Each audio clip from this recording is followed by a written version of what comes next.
నమస్కారం friends. Daily exam బైట్స్‌కి స్వాగతం.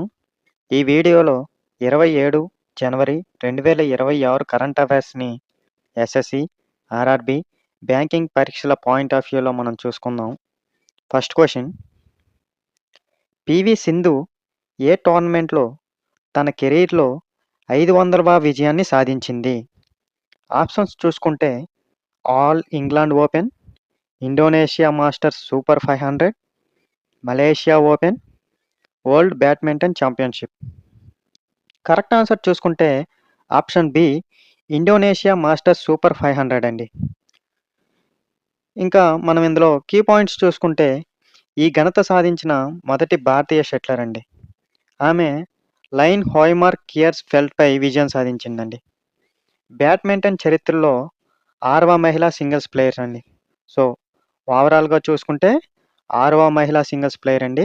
అదే మన ఇండియా వైజ్గా చూసుకుంటే ఫస్ట్ ఇండియన్ ప్లేయర్ అండి ఈ ఫీట్ సాధించింది. ఓకే. పీవీ సింధు ఏ టోర్నమెంట్‌లో తన కెరీర్‌లో 500వ విజయాన్ని సాధించింది? అంటే ఇండోనేషియా మాస్టర్స్ సూపర్ 500. ఓకే. అదే ఎవరిపైన ఈ విజయం సాధించిందంటే లైన్ హోయ్మార్ కియర్స్ ఫెల్ట్. ఓకే. గుర్తుంచుకోండి కీ పాయింట్స్ అన్నీ. Next question. ఇటీవల వార్తల్లో కనిపించిన మీర్ ఆలం ట్యాంక్ ఏ నగరంలో ఉంది?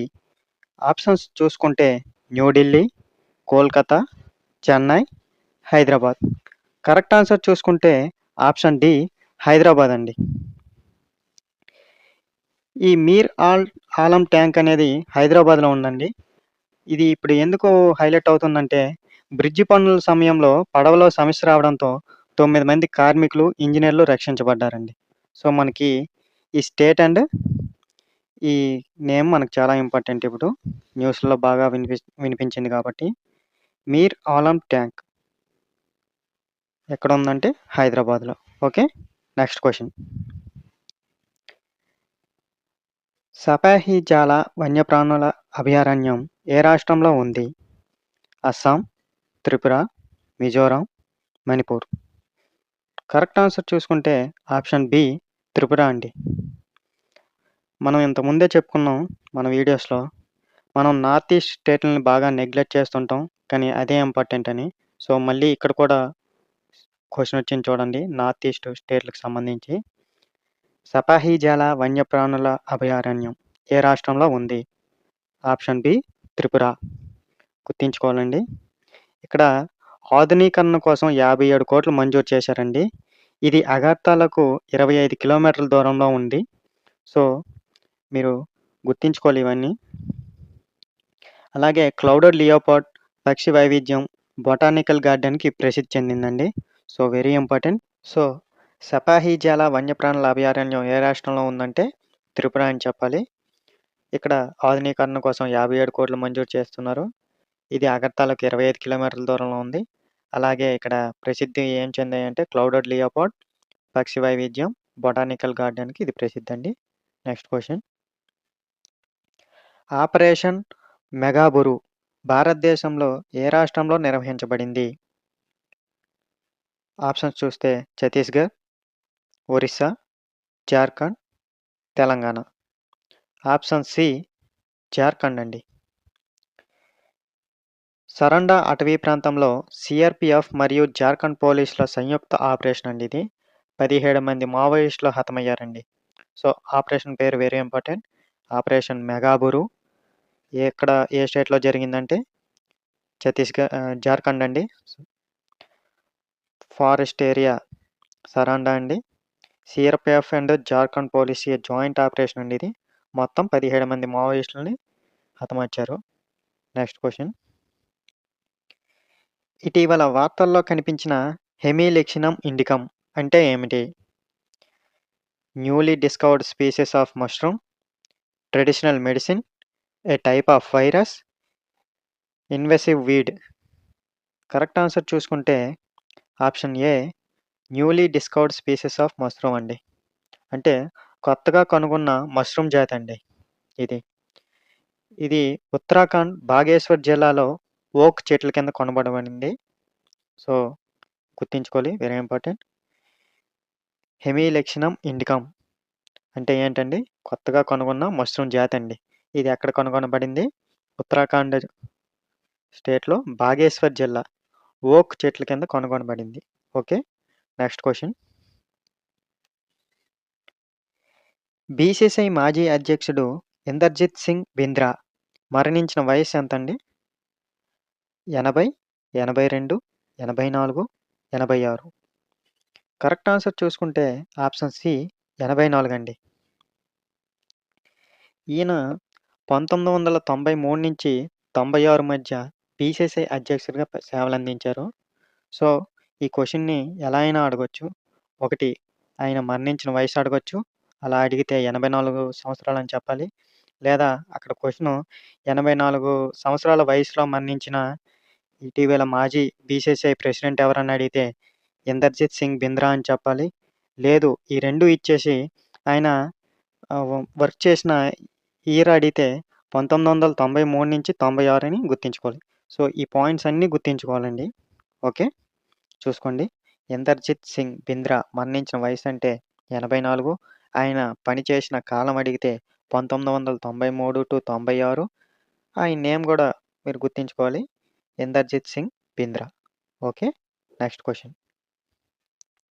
మొత్తం పురుషులతో కూడిన సీఆర్‌పీఎఫ్ బృందానికి నాయకత్వం వహించిన మొదటి మహిళా అధికారి ఎవరు? పూజా సింగ్, సిమ్రన్ బాలా, రితు శర్మ, అంజలి వర్మ. కరెక్ట్ ఆన్సర్ చూసుకుంటే ఆప్షన్ బి సిమ్రన్ బాలా అండి. ఓకే. ఇక్కడ రిపబ్లిక్ డే పరేడ్‌లో ఈమె నాయకత్వం వహించారండి. జమ్మూ అండ్ కాశ్మీరు నౌషారాకి చెందినవారు ఈమె. సో, మీరు గుర్తుంచుకోవాలి. మొత్తం పురుషులతో కూడిన సీఆర్‌పీఎఫ్ బృందానికి నాయకత్వం వహించిన మొదటి మహిళా అధికారి సిమ్రన్ బాలా అండి. ఓకే. ఈమె జమ్మూ కాశ్మీర్ స్టేట్‌కి సంబంధించింది. మొన్న జరిగిన రిపబ్లిక్ డే పరేడ్‌లో నాయకత్వం వహించారు. సో, గుర్తుంచుకోండి. Next question.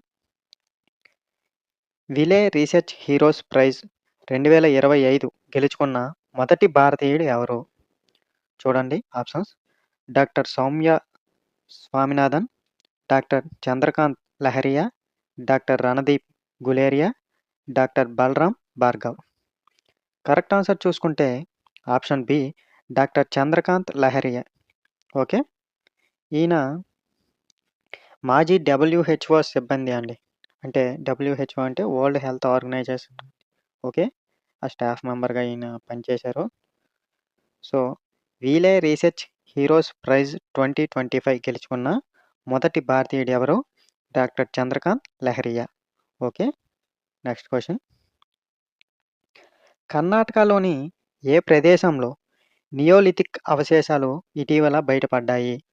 ఆప్షన్స్ చూస్తే Hampi, Badami, Lakkundi, Aihole. So, correct answer చూసుకుంటే ఆప్షన్ సి లక్కుండి అండి. ఇది యునెస్కో వరల్డ్ హెరిటేజ్ చేత గుర్తింపు పొందిందండి. ఇది చాళుక్య, యాదవ, హోయసల పాలనలో వికసించింది. సో, గుర్తుంచుకోండి. కర్ణాటకలోని ఏ ప్రదేశంలో నియోలిథిక్ అవశేషాలు ఇటీవల బయటపడ్డాయి? Option C Lakkundi. Okay. Next question. Jeevan Raksha Padak awards 2025లో ఎంతమంది వ్యక్తులు సత్కరించబడ్డారు? ఆప్షన్స్ చూడండి. 25 మందా? 28, 30, 32. ఆప్షన్ సి 30 మందండి. ఓకే. గుర్తుంచుకోండి. జీవన్ రక్షా పథక్ అవార్డులు 2025తో ఎంతమంది సత్కరించబడ్డారు? సరైన జవాబు 30 మందండి. ఈ అవార్డు ఎందుకు ఇస్తారంటే మానవ ప్రాణాలను రక్షించిన సేవలకు గాను ఈ అవార్డు ఇస్తుంటారండి. ఓకే. ఈ సంవత్సరం 30 మందికి ఇచ్చారు. ఒకసారి దాని గురించి ఓవర్‌వ్యూ చూసుకుందాం. ఓకే. మొత్తం 30 మందిలో సర్వోత్తమ అనేది 6 మందికి క్యాష్ ప్రైజ్ 2 లక్షలండి. ఉత్తమ అయితే 6 మందండి. 1.5 లక్షల క్యాష్ ప్రైజ్ వాళ్ళకి. జీవన్ రక్ష పథక్ అండి 18 మందికి ఇచ్చారు. 1 లక్ష క్యాష్ ప్రైజ్ అండి. ఈ అవార్డ్ అనేది 1961లో స్థాపించబడిందండి. సో, మీకు ఇంతకుముందే చెప్పాను. ఇది మానవ ప్రాణాలను రక్షించిన సేవలకు గాను ఈ అవార్డు ఇస్తుంటారు. సో, గుర్తుంచుకోండి. మొత్తం అయితే 30 మంది. ఇందులో సర్వోత్తమ 6 మంది, ఉత్తమ 6 మంది, జీవన్ రక్షా పథక్ 18 మంది. ఈ అవార్డు ఎప్పుడు స్థాపించారు? 1961లో. సో, గుర్తుంచుకోండి. సర్వోత్తమకైతే 2,00,000 క్యాష్ ప్రైజ్. ఉత్తమకైతే 1,50,000 అదే 1.5 లాక్స్ క్యాష్ ప్రైజ్. జీవ రక్షా పథక్కైతే 1,00,000 cash prize. Okay. Next question. Okay. Quiz of the day అండి. మనం ఆల్రెడీ ఈ క్వెషన్ గురించి డిస్కస్ చేశాం. మీకు ఒకవేళ ఆన్సర్ గుర్తుంటే కింద కామెంట్‌లో మీ ఆన్సర్ చెప్పండి. మొత్తం పురుషులతో కూడిన సీఆర్‌పీఎఫ్ బృందానికి నాయకత్వం వహించిన తొలి మహిళ ఎవరు? ఓకే. మీకు ఆన్సర్ తెలిస్తే కింద కామెంట్‌లో చెప్పండి. వీడియో ఉపయోగపడితే లైక్ చేయండి. ఇలాంటి కంటెంట్ కోసం డైలీ ఎగ్జామ్ బైట్స్‌ని సబ్స్క్రైబ్ చేయండి. Thank you for watching.